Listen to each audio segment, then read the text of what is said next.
Okay, I think my first video didn't come through right. Showing you what I did over the last 3 years from being retired. Had the car for about 15 years, but the things weren't working. So I waited till I retired from my business as an auto mechanic and got into attention needed for this. So I got the seats reupholstered, which I will post a still picture earlier. I saw this feature posted previously from somebody else, and it was the exact color match that I wanted for mine, so I copied it. Hope he doesn't mind. I just got him back today after giving him to the local reupholstery shop back in February, custom reupholstery.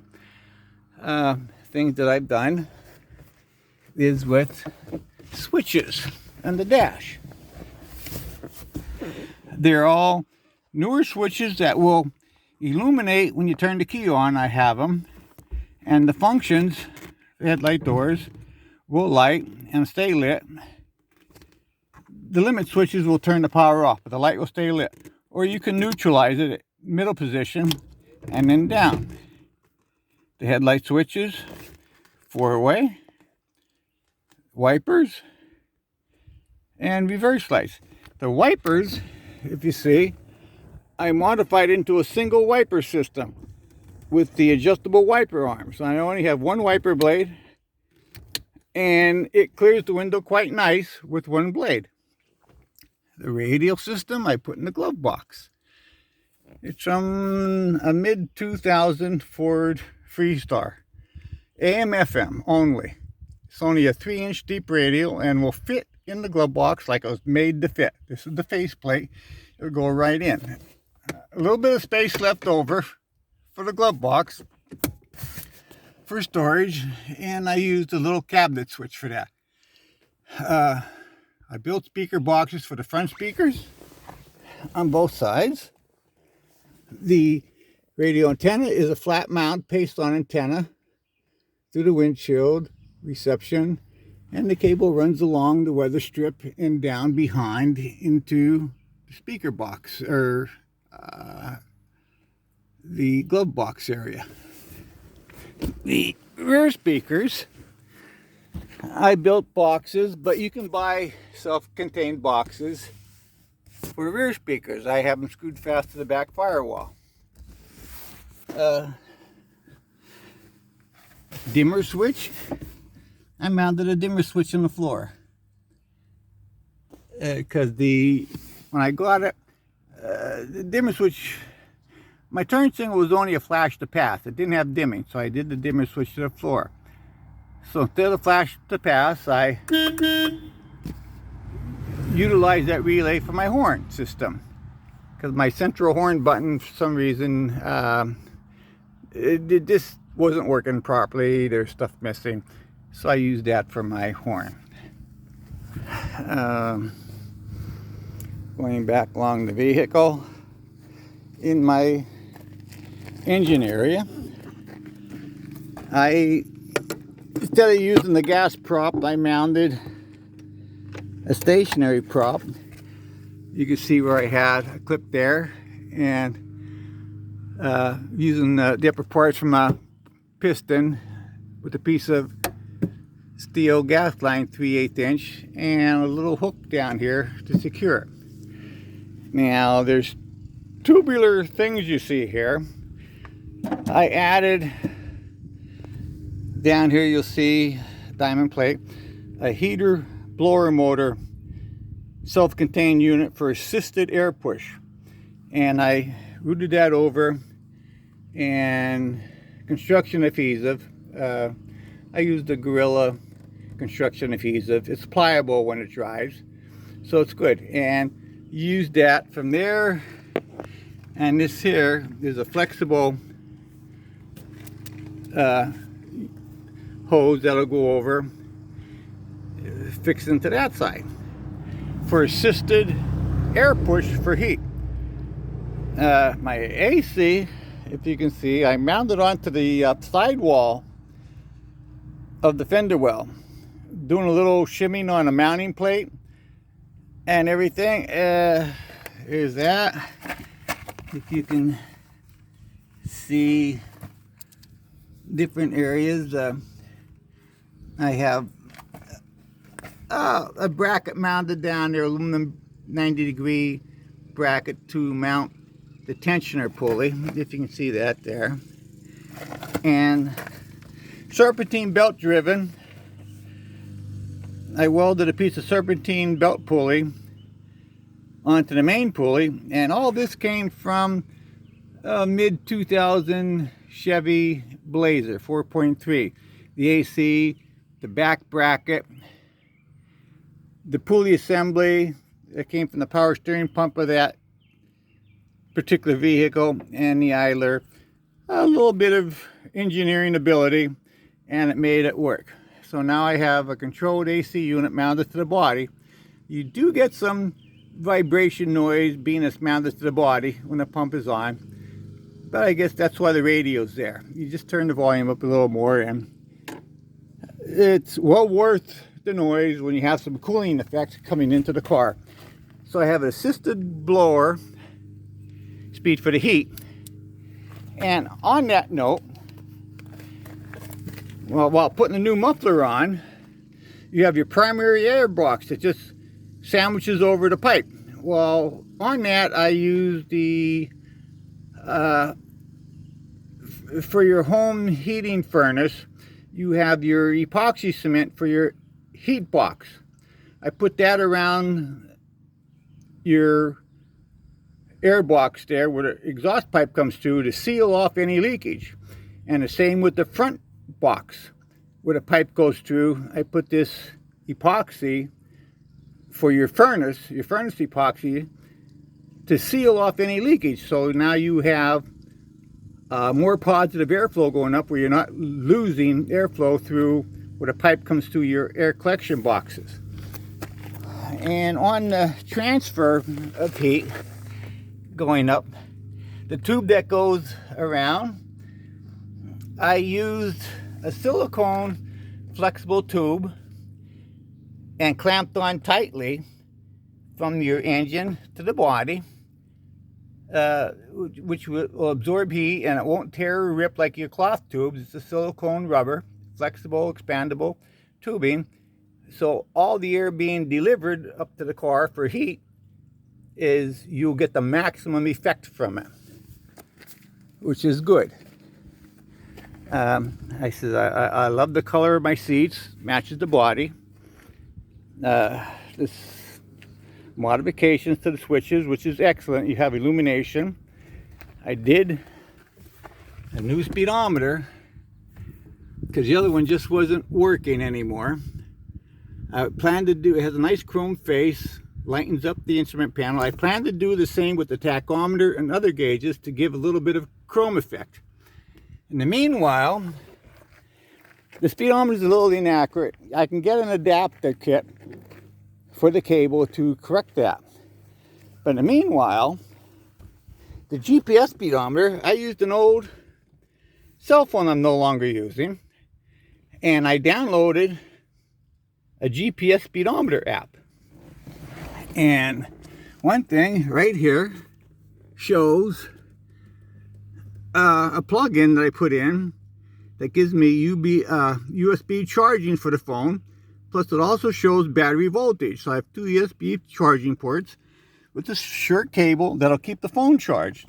And I will have UPS speedometer or GPS speedometer functions. And I secured this phone. There's a little metal clip I epoxied on the phone, the back belt clip, which will go right on there. Plus this app also has a display for the windshields, which you can hit for windshield display. You can lay it up there at night and have windshield display, heads up display, which would be good for nighttime driving. Plus you can also get your Google Maps on there if you want to drive. So that's right there. It's a very nice feature and it's free if you have a cell phone. Just download the app. Other things I could show you with the limit switches. I had to modify that for my headlights. I put different limit switches in with a longer arm. I don't know if you can see it too well, but you can adjust the arms. They're very long arms, and you can adjust the arms. Right there's one, and over here's another, where you can adjust the up and down stop travel. And on this one, I have an extended spring on it because of the over travel. I'll show you in a second, where this lever comes back to hit the switches to stop in particular positions. I use the limit switch to stop for my headlight adjustment. Now, if you watch the headlight doors in here, when I turn it on, they come up. Turn it off, they'll go up higher and down. That's why I have the extended arm with the little coil spring on there. Because of extended travel, it'll flex with the control arm. So that's adjustable for the up travel of the lights. Turn it down and it goes up and back down.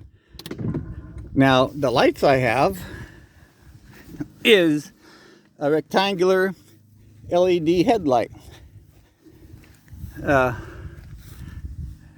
It's a little sunny out here. I don't know how good this is going to be, but that shows the LED headlights. And I mounted it in a piece of Lexan glass, plexiglass, Lexan. It's bendable but won't break. I put it there to cover up the holes of the round headlight. Cut the hole with the pattern to mount the headlight in, put it in there, and secured it with this Gorilla epoxy, which is pliable, but it hardens like bubble gum on a bedpost, you know, so to say. And you have the headlight mounted, and you can adjust the up angle by the limit switch. So there's that and that. It also has a built-in driving light, which I have controlled by a separate switch in the dash.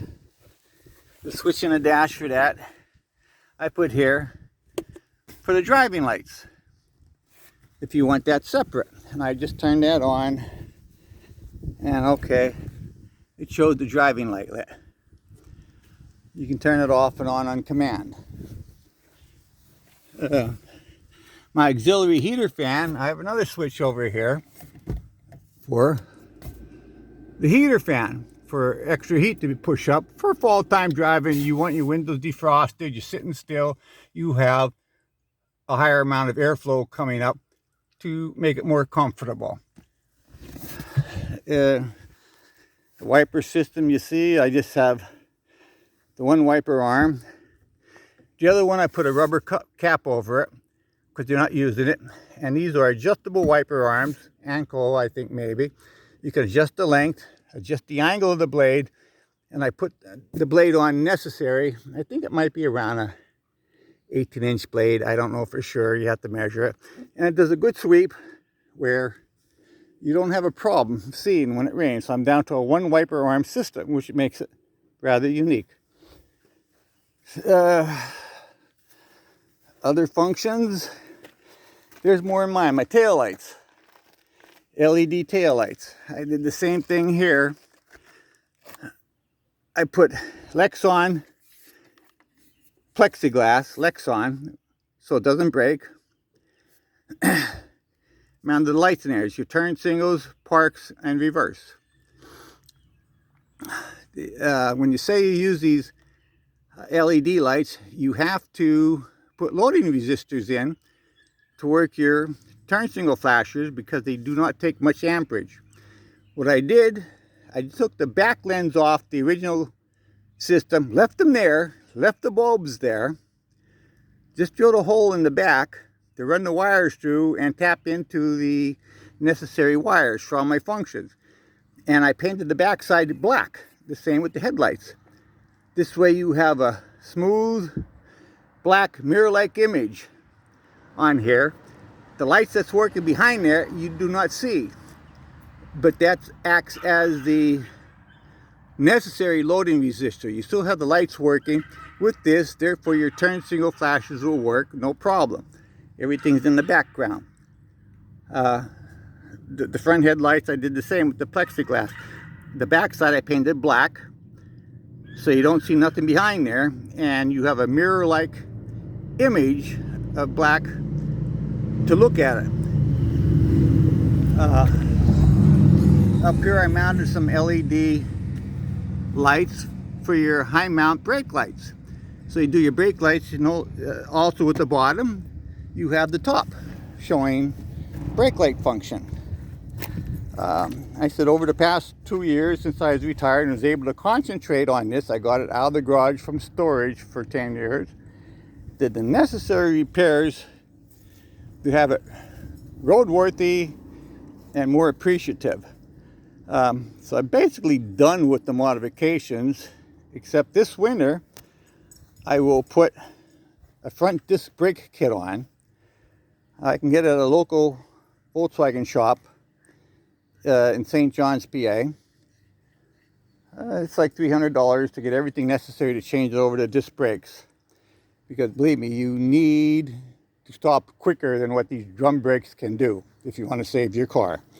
It does not stop too quick on drum brakes. Other than that, you know, I replaced the struts where I got struts that holds the doors open now. You need at least a 50-pound retention. I think it's 9 1/4 inch closed and 15-inch extension if you look for universal struts, and they will fit on.